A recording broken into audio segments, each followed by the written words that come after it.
از این خاطر در بسیاری از کشورهایی که اونجا مسلمان ها هستن، لکن آنقدر اونا را در شهوات غرق کردن که اونا علاقمند تطبیق شریعت الله نیست. و کسی که از حاکمیت تشریع الله انکار کنه بدون شک از دایره ایمان خارج میشه. الله میگه ولا تتبعوا خطوات الشیطان، گامای شیطان در اول خنثی کنین، متابعت نکنین. شهوات، من یک وقت یک شاگرد داشتم از سویزرلند بود، این میخواد زبان دری رو یاد بگیره. برای من پیشنهاد کردن که استاد همین میخواد دری رو یاد بگیره، برای این زبان دری رو یاد بده. خوبی شاگرد ما بود، پیش من درس میخوان.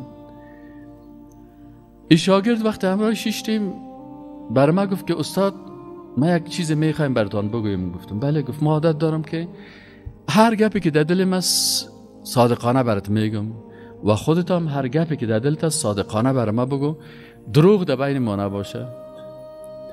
من گفتم درست است این کار، ما مسلمان ها هستیم، خوش هستیم که همیشه راست بگوییم دروغ نگوییم. خب گفت هر سوالی که من داشتم تقاضای من این است که تو قار نشی، من سوال میکنم باید بر من جواب بدی. مدت 3 ماه ما و از اینا در جریان درس خواندن هر روز یک ساعت چی میکردیم؟ امی بحثا بود، سوال جواب ازی بودی، سوال میکردم من برش جواب میگفتم. دلایل حقانیت قرآن، در دلایل حقانیت پیغمبر، در دلایل حقانیت اسلام، توحید، این گپا رو برش گفتیم. خلاصه بعد از 3 ماه این شخص خودش به زبان خود گفت ما آل قناعت کردیم که قرآن کلام الله هست و این هم قناعت کردیم که محمد صلی الله علیه و سلم رسول الله هست و این هم قناعت کردیم که اسلام دین حق است. گفتم عقیده داری که خالقی وجود دارد؟ 100% گفت عقیده دارم که خالقی هست در کائنات. عقیده داری که این خالق ذات یکتا است؟ گفت بیخی قبول دارم که خالق ذات یگانه هست. این تجربه شخصی خودم است، مکتش بحث میکنم. خب قبول داری که قرآن کلام الله است؟ گفت بیخی قناعتم حاصل شد، چیزایی که شما گفتین، دلایلی که گفتین، من قناعت کردم که قرآن کلام الله هست. و اینم قناعت کردی که محمد رسول الله هست صلی الله علیه و سلم؟ گفت بله این هم قناعت دارم. خب تو مسلمان هستی؟ گفتم فقط یک کلمه بخوان مسلمان هستی، تو مسلمان شو خلاص. گفت نه ولا کلمه خواندن نمیتونم.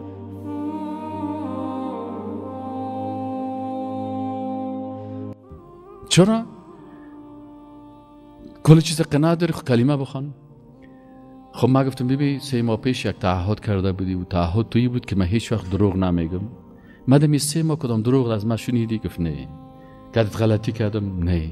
هر چی که در قلبم بود راست بود برات گفتم. گفتی صحیح است. سخت‌ترین سوالایی که کردی که حتی به دین ما توهین و تحقیر آن بود برات جواب گفتم. گفت بله.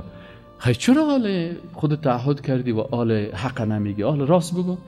علت نپذیرفتن یا نگفتن کلمه چی هست؟ با وجود از اینکه قناعتم کردی و خودت میگی که ما اروپایی ها هستیم، آزاد هستیم، در عقیده خود میتونیم هر عقیده را اختیار بکنیم و سر ما کدام فشار نیست. خیلی راست بگو که علتش چی است؟ خودت بر من تعهد کردی. باز گفت علتش است. میفهمین علتش چی است؟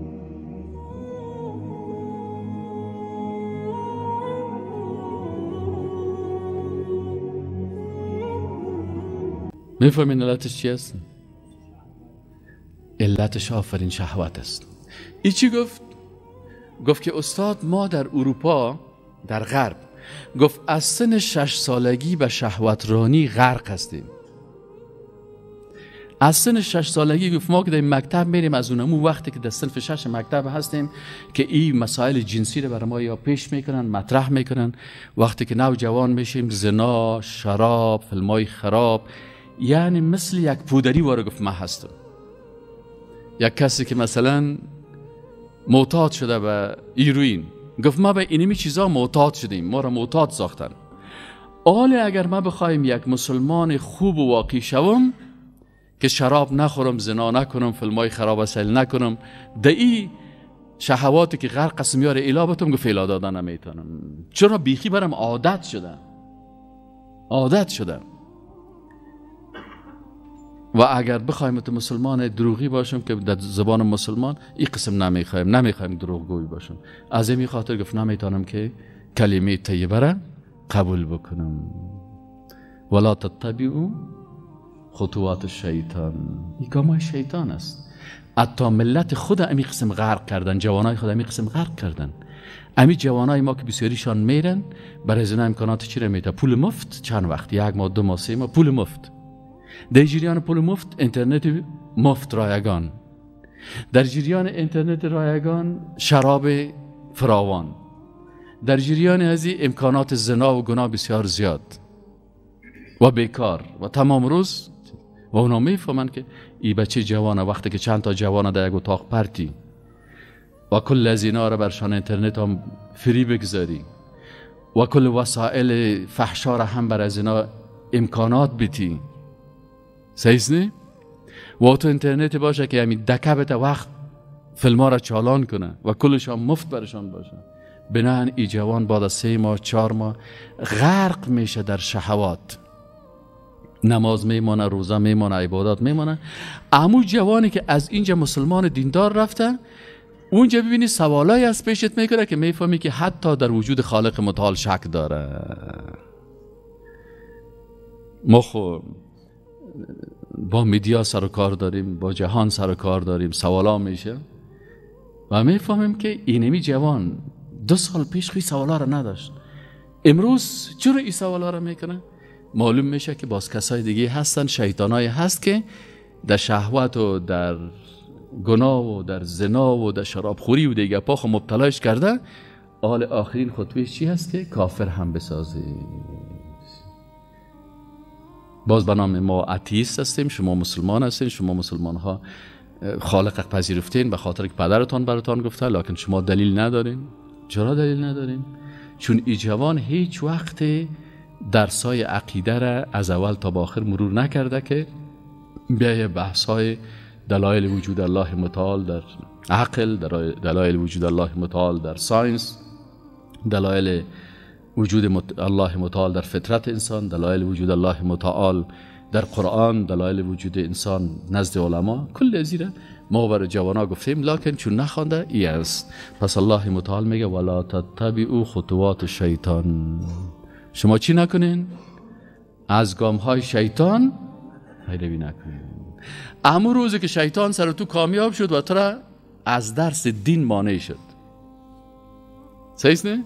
اما روزی که شیطان سرت کامیاب شد، حتی الله متعال میگه فاذا قرأت القرآن، وقتی که قرآن هم میخوندی با الله پناه ببر، فاستعذ بالله. چرا یا الله من قرآن میخوانم؟ میگه دمی قرآن خواندن هم شیطان نمیمانید، همینجا می وسوسه میکنه، تو بخی، تو برو، تو حرکت کو، دق ناوردی، خسته نشدی، بس از دیگه خواندی 1 ساعت کفایت میکنه، برو بیرون، چه خوب گپ است، فلانی جای برو، ای برو، ای برو. اینه و یک شیطان انسانی هم میبرد مانیت میشه و دیگه روز ببینی که باز والا صاحب 1 هفته آمدن نتانستم، دیگه والا 2 هفته آمدن نتانستم.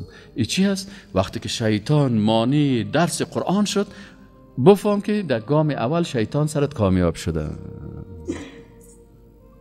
فهمیدی؟ اینمی قسم گام های شیطان است. شیطان تو عادت نداره که یک دفعه کس را کافر بسازه.